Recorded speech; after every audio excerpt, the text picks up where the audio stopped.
On July 26, 2021, Nintendo released the Nintendo Switch OLED edition, and now more than a year later, I am here to open it up and see what we have in stock. So, I've never owned a Switch before, but this is the OLED version, which is more than a year old, probably still a very popular Christmas gift or holiday gift for a lot of people, and I am super excited to open it up and go through the entire setup process with you because I would want to see this and I've never seen it before. So, let's go ahead and take a look at what we have in the box. So very nice, simplistic packaging.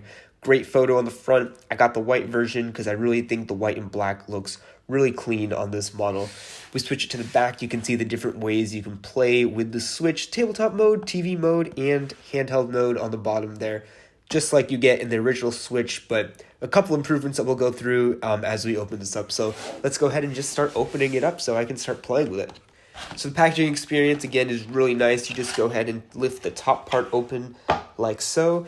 And in the very front, you're greeted with the Switch tablet itself, which is right here, and the two Joy-Con in the back there. So we can go ahead and pull this out and set the Switch tablet aside. First impressions, it's very lightweight, pretty tiny actually. I believe it's a 7-inch display, which is bigger than the original Switch. And then if we go ahead and take out the Joy-Con here, they just go ahead and slide out with their plastic covering. And then underneath here, you get some literature packet, some health and safety information, which we can go ahead and set aside because that's not really necessary. And then in the back, what else you get in the box here, you can see that there are a few cables that we'll pull out. Actually, quite a bit of cables that we need to pull out. So let's go ahead and take all of this out. Cables and accessories, it seems like. So I'm going to go ahead and just leave it on the side. We'll open those up. And then at the very bottom, this is the dock, so you can connect it to the TV. So we can go ahead and pull that out as well. And that's it. That's everything in the box. So this is a really simplified version of a console, actually, if you think about it. The packaging is pretty simplistic, only 2 levels, which is pretty impressive because most of the time video game consoles, at least in the past, when I was growing up, were just filled with a whole bunch of random packaging and stuff. So I'm glad that that's been resolved. Let's start by opening the Joy-Con because these are going to be the controllers for the Switch, and they were covered in this plastic, so we can go ahead and take those out and go ahead and throw away that plastic.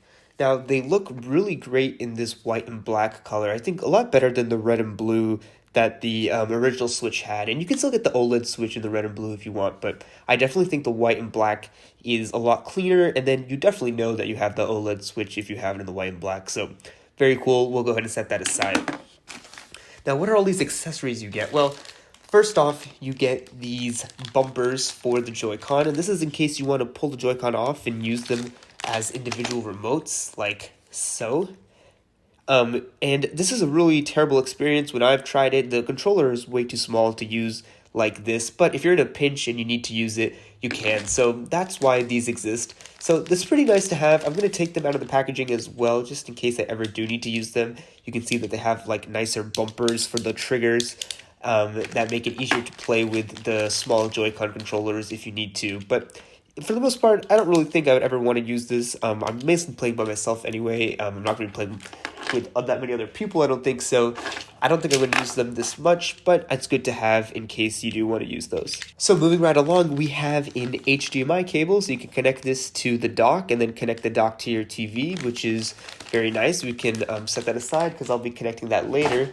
And then you have the power adapter. This is so that you can connect the dock into power, and then you can charge the Switch in the dock, which is also nice. So this I'll open because I will need this to connect the dock. But if you're going to be playing the Switch on handheld mode, you can just go ahead and charge it with any USB-C cable. You can see that it's just simply USB-C that you need to charge the Switch, which is really nice because so many things charge with USB-C these days. There's a very high chance you already have a USB-C charger that you can try to use. Now, if you do want to use the Joy-Con together, it does come with this controller connector thingy, so you can basically slide the Joy-Con on here like so that they feel more like a traditional controller, which again is nice if you want to play it when you're on the TV, which I think I will probably be doing. But hopefully I can get a better controller, maybe like a GameCube controller, because made specifically for the Switch because that's my controller of choice. I don't know if it's compatible with a whole bunch of games, but if it is, that would be ideal and super exciting for me. But we're going to get this Switch set up in handheld mode, so let's go ahead and pull these Joy-Con off this accessory. To do that, you just go ahead and press this button on the back of the controller, and it just slide right off. And we can go ahead and set that aside as well. And then last but not least, the final accessory. Well, this is not much of an accessory. This is kind of a necessity if you want to play with the Switch on the TV. It is the dock, and I'm not going to be, again, using this right now because we're just going to set it up in handheld mode. But you can see that if you want to use the dock, all you have to do is put the tablet in here. It slides right in pretty easily, and it'll go ahead and connect with some inputs on the bottom there. And then on the back, you can go ahead and, I believe, open this here. This should open up, but I guess it just comes right off. Back panel, and then you have your HDMI here. It's kind of hard to see with the black, but you can take my word for it. Your HDMI is here, and your power is here, so that you can go ahead and connect this to the TV. Now, this is just made out of plastic, so you might have to be a little bit careful with this if you are messing around with this. It did feel a little bit flimsy to me when I was just opening this up, so I think that's something to be careful about. Just be aware that this might be a little bit flimsier than you think, but it looks super clean, super sleek, and not very big at all, so I think this is a great design, and I'm excited to use this as well. But for now, we'll put it aside so we can go ahead and open up the Switch. Alrighty, so the main star of the show is the actual tablet itself. And yes, it is a tablet for all intents and purposes. It reminds me a lot of an Android tablet back in the day, like the, well, I don't remember what they were called, but I remember someone had, I guess kind of like the old Kindle Fire tablets, the tall vertical one, the 7-inch ones. That's what it looks like, and you can see it has a really beautiful design. It's pretty lightweight. You get your USB-C connector on the bottom, your port, and then on the back here, you can see that you have the kickstand, which is an improvement from the original Switch, because now it's the whole back that is a kickstand, and you can adjust it pretty far back, just like a Surface device. So this new design that they made with the Switch is a huge improvement towards compared to that wimpy kickstand that is on the original Switch, so it's really great to see this on here. The other improvement, aside from the OLED display, which of course is going to give you blacker blacks, is the fact that the screen itself is a lot larger. Even though the footprint is the same size, this is now a 7-inch display, and the original Switch is smaller than that. So this is a huge improvement in that department as well. So it's really cool to see them make this change. It is a little bit more expensive now than the original Switch, but now you have the option of getting the original one or the OLED model, depending on whatever your budget is and what you're really looking for. To me, the main attraction is the fact that it had this much better kickstand. Now, how often I'm going to be using that kickstand, I don't really know, but that wimpy kickstand on the original Switch was just really a deal breaker for me, and so I was never compelled to actually buy it at that point. But now that this is much nicer, I think it's a lot easier to use, and it'll probably stand up a lot better on all sorts of different, surfaces and stuff like that. So that's definitely good to see. But enough blabbing on, let's go ahead and actually boot this thing up. So the power button is at the top here with the volume buttons. So we can go ahead and press the power button here. And there it goes, it starts booting up. It says Nintendo. Nintendo Switch. And it's telling you to slide on the Joy-Con, which makes sense. So let's go ahead and slide those on the sides here. Looking at the screen, just first impressions, it feels to be a very crisp looking display. I think it's only 720p on the actual display, but it looks very clear.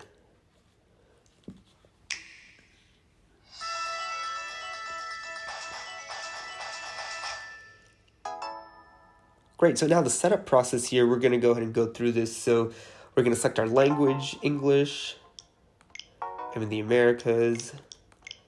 Accept the agreement. It's going to go ahead and search for my Wi-Fi. Let me go ahead and enter that in. Okay, great. So now I'm connected to the Wi-Fi. So I got to select my time zone. So I am in the East Coast. So New York, Toronto works.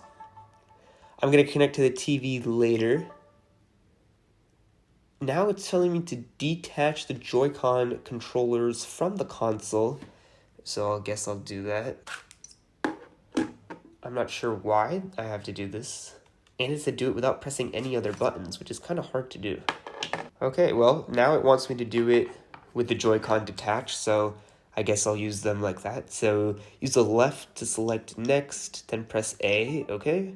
You can use the console Joy-Con controllers attached or detached. Okay, choose how you'd prefer. Well, now that they made me detach it, I'll just keep it detached, I guess. Okay, now it says a user will be added to the console. Select next. Go ahead and do that. Create a new user. And we get to select our character. All right, so let's see. Who do I want to be? So my favorite is actually Tanuki Mario, so I'll select him. And I want a blue background. They have a lot of color options here, which is pretty impressive, actually. That looks good to me. Okay, enter a nickname for this character. Okay, I'll name him. So now I'm going to go ahead and link a Nintendo account. And I think I just have to add my email to it. I haven't used a Nintendo account in a while. Okay, great. So I ended up remembering my Nintendo account login details, which is great. So now it says your account will now enjoy the following features, blah, blah, blah. That sounds good to me. And we don't need to add any more users for now, so that should be fine. More games, blah, blah, blah. Okay. Nintendo Online. We don't need to do parental controls. And now it's done. Press the home button to set up. All right. Home menu. Here we go. So I'm a little bit annoyed because you can see here that it changed my avatar. I just set up the Tanuki Mario and now I'm Fox. Let me go ahead and change that really quick. I think the reason why I did this is because I had set up my Nintendo account with Fox, and so it just copied that. I didn't realize that it would do that, but let me switch it back to Tanuki Mario.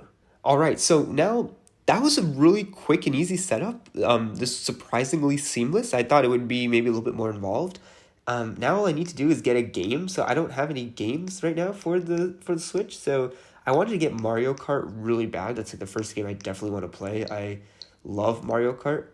So I'm gonna see if I can buy it online from the Nintendo Switch Online store, and we'll see if it'll work. I just find it easier to download games digitally these days because then I don't have to have so much, like physical media with me and like stuff. I don't have that much room in the places that I live, so I don't want to accumulate so much physical stuff. So if I can just get it digitally, that would be way, way easier. Well, there was Mario Kart, but I don't know if that's how I can download it. Let me see if I can search. Maybe it's in the Nintendo eShop, actually. Let's check this out. Okay, so it's going to make me update the system first, which sounds way more typical of what I was expecting. Let's go ahead and update it. I will say, so far, the user experience has been pretty good. It's a little bit laggy at times when you're doing certain things. If you go too fast, then it does lag a little bit.